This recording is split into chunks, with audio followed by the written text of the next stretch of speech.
वंदे लोकतिलकं सप्तवार्ता विभूषणम् अमरो कृत्युत्सारणं प्रबुद्धं लोकजीवनं प्रणयो प्रमुक्त जागदीपनं वंदे जीवन जीवनं सत्पुरुषम।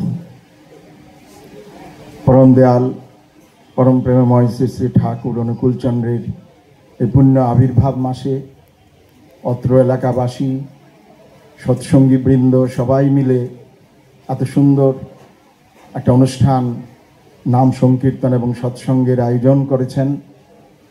আমরা এতক্ষণ ধরে উপভোগ করছি প্রার্থনা পাঠ কীর্তন এবং ইষ্ট প্রসঙ্গের মধ্য দিয়ে।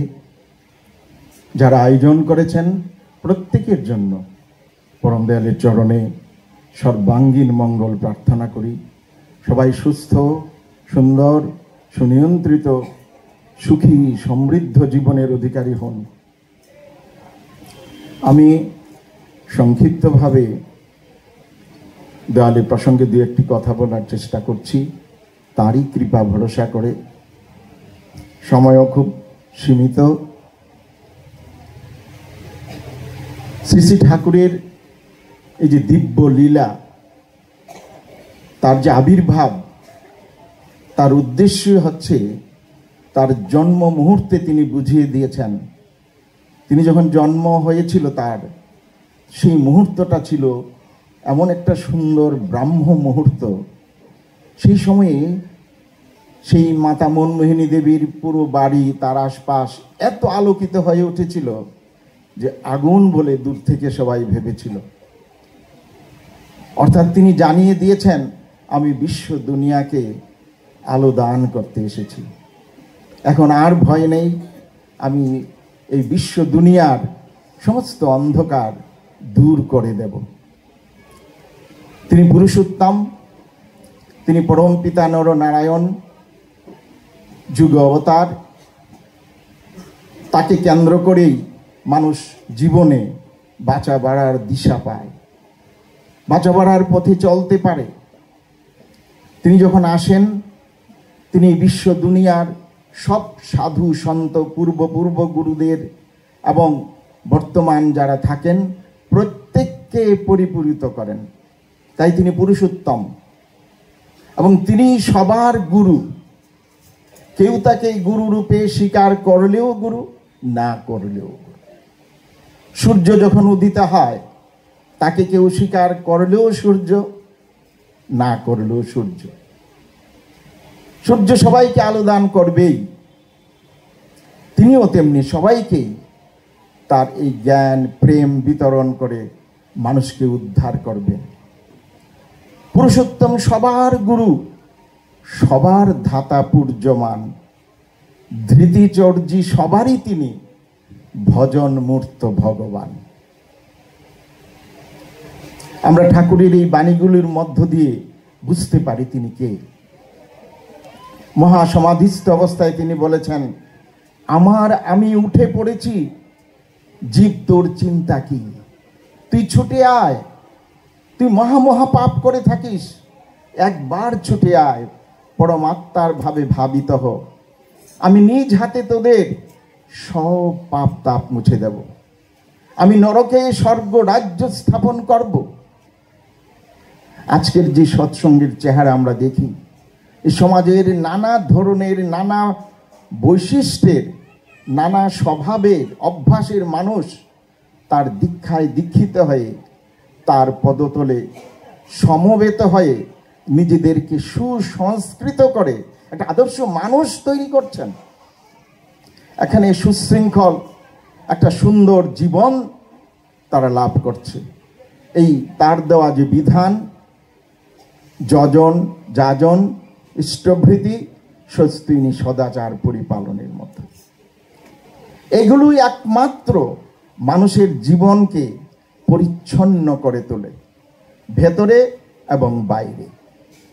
মানুষের জীবন যদি পরিচ্ছন্ন না হয়, চোখে যদি ছানি পড়ে যায়, সেই চোখ দিয়ে স্পষ্ট দেখা যায় না,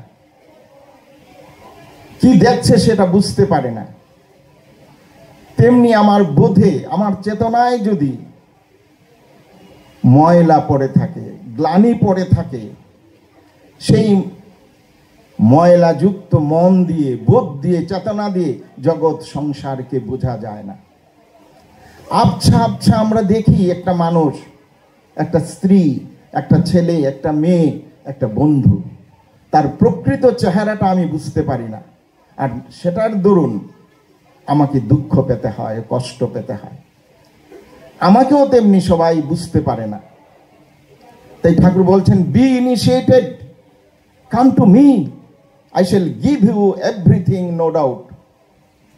তিনি আমাকে সমস্ত জ্ঞান, বোধ, চেতনা, প্রেম, ভালোবাসা, দয়া, মায়া সব কিছু দিয়ে ভরপুর করে দেবেন। আগে দীক্ষিত হও, সদ্গুরুর শরণাপন্ন হও, সৎ নাম মনন করো, সৎ সঙ্গের আশ্রয় গ্রহণ করো। এটাই তিনি পথ দেখালেন।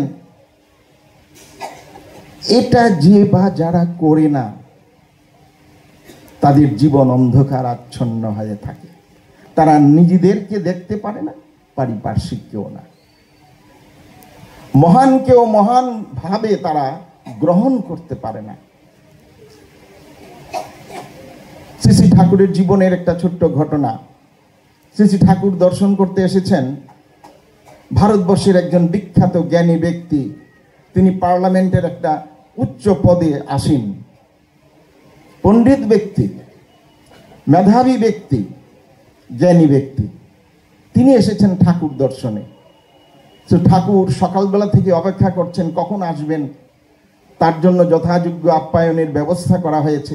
কোথায় বসবেন, কোথায় তাকে কিভাবে আপ্যায়ন করা হবে, ঠাকুরের নির্দেশ মতো সব করা হয়েছে। তিনি এসেছেন, ঠাকুরের কাছে খবর গেল, এসে পড়েছেন তিনি। ঠাকুর হন্তদন্ত হয়ে তাকে জিজ্ঞাসা করছেন কোথায় বসতে হবে, কি করতে হবে। ঠাকুরের অস্থিরতা বেড়ে গেছে, এত বড় একজন মানুষ আসছেন আমার কাছে। তো তিনি আসতেই ঠাকুর বিছানায় বসেছিলেন। তার তখন অনেক বয়স হয়ে গেছে। এই অবস্থায় তিনি দাঁড়িয়ে হাত জোর করে তাকে প্রণাম জানিয়ে সম্বর্ধনা করলেন, এবং তার যে আসন রাখা ছিল সেখানে বসতে বললেন। তো সেই মহান ব্যক্তি তার আসনে বসে ঠাকুরের সঙ্গে বাক্য বিনিময় করছেন। ঠাকুর এইভাবে দাঁড়িয়ে আছেন হাত জোর করে। কেমন আছেন, শরীর ভালো তো, বাড়ির সবাই ভালো তো, আপনি এসেছেন। ঠাকুর বলছেন, আমি খুব খুশি হয়েছি, আমার যে কি আনন্দ হচ্ছে আমি বুঝাতে পারছি না। অনেকক্ষণ পর ওই মহান ব্যক্তির চেতনা আসলো, আমি বসে বসে কথা বলছি আর তিনি তো দাঁড়িয়ে দাঁড়িয়ে আমার সঙ্গে কথা বলছেন। তিনি ঠাকুরকে বললেন, ঠাকুর আপনি বসুন, আপনি দাঁড়িয়ে কেন? ঠাকুর প্রতি উত্তরে বললেন, আপনি না বললে তো বসতে পারি না, আপনি বললেই বসব। তিনি খুব লজ্জা বোধ করলেন, লজ্জিত হলেন, বললেন ঠাকুর আপনি বসুন। বসলেন, কথাবার্তা হলো, অনেক কিছু হলো। বিকেলে সাধারণ সভায় তিনি বক্তব্য রাখবেন। সেখানে তিনি বললেন যে আমি একজন মহান ব্যক্তি, জ্ঞানী, পণ্ডিত, ভারতের পার্লামেন্টের একটা উচ্চ পদে আমি আসীন, এটা আমার অহংকার। এই অহংকার আমাকে কিছু শিখতে দেয়নি, আমাকে শিষ্টাচার, ভদ্রতা এগুলো আমাকে শিখতে দেয়নি। সাধারণ জ্ঞান আমার হারিয়ে ফেলেছি। একজন মহাপুরুষকে দর্শন করতে এসেছি, তাকে প্রণাম করব, তাকে অভিবাদন করব, তিনি বসলে তারপর আমি বসবো, এই জ্ঞানটুকু আমি হারিয়ে ফেলেছি। আমি আমার আসনে বসে পড়েছি। তিনি আমাকে যথার্থ মর্যাদা দিয়েছেন, কিন্তু আমি তাকে কোনো মর্যাদা দিতে পারিনি। আমি বুঝতে পারলাম এখানে এসে তাকে দর্শন করে আমার যে জ্ঞান আহরণ, জ্ঞান বুদ্ধি সব বৃথা। আমি কতটা অন্ধকারে আছি, আমি আজকে আমার চোখ খুলে গেছে, আমি নিজেকে দেখতে পাচ্ছি, আমি এতদিন নিজেকে দেখতে পাইনি। এই হচ্ছে পুরুষোত্তম। তার সান্নিধ্যে গেলে, তার সঙ্গ করলে আমাদের চোখ খুলে যায়। অজ্ঞানতিমিরান্ধস্য জ্ঞানাঞ্জন শলাকয়া চক্ষুরুন্মীলিতাঞ্জন তস্मै শ্রী গুরুবে নমঃ। তিনি আমার চোখ খুলে দেন, আমাকে প্রকৃত চক্ষু দান করেন, তাই তিনি গুরু। এই জন্য গুরুকে গ্রহণ করতে হয়, প্রত্যেককে করতে হয়। তিনি সবার জন্য আসেন, সবাইকে উদ্ধার করতে এসেছেন এবং সবাইকে তিনি উদ্ধার করে ছাড়বেনই ছাড়বেন। আমরা যদি তাতে অনুরক্ত হই, তাতে যুক্ত হই, আমরা উদ্ধার লাভ করি। উদ্ধার মানে হচ্ছে উৎকৃষ্টকে ধারণ করা। এই জগতের বুকে পুরুষোত্তমই একমাত্র উৎকৃষ্ট, তিনি ঈশ্বর ব্যক্তিত্ব, তিনি একমাত্র উৎকৃষ্ট। তাকে যে ধারণ করা, তার দেওয়া যে বিধান পালন করা, তখনই আমার উৎকৃষ্টতা লাভ হয়, আমার উন্নতি লাভ হয়। শ্রী শ্রী ঠাকুরের জীবনে অনেক ঘটনা আছে, অনেক কিছু আছে। এর মধ্য দিয়ে তিনি একটা বার্তা দিতে চেয়েছেন যে তোমরা প্রত্যেকে একটা প্রকৃত মানুষ হও।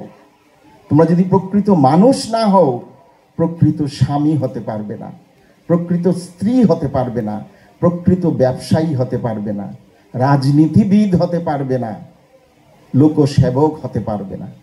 আগে একটা মানুষ হও, এবং এই মানুষ হওয়ার শিক্ষা তার কাছে পাওয়া যায়।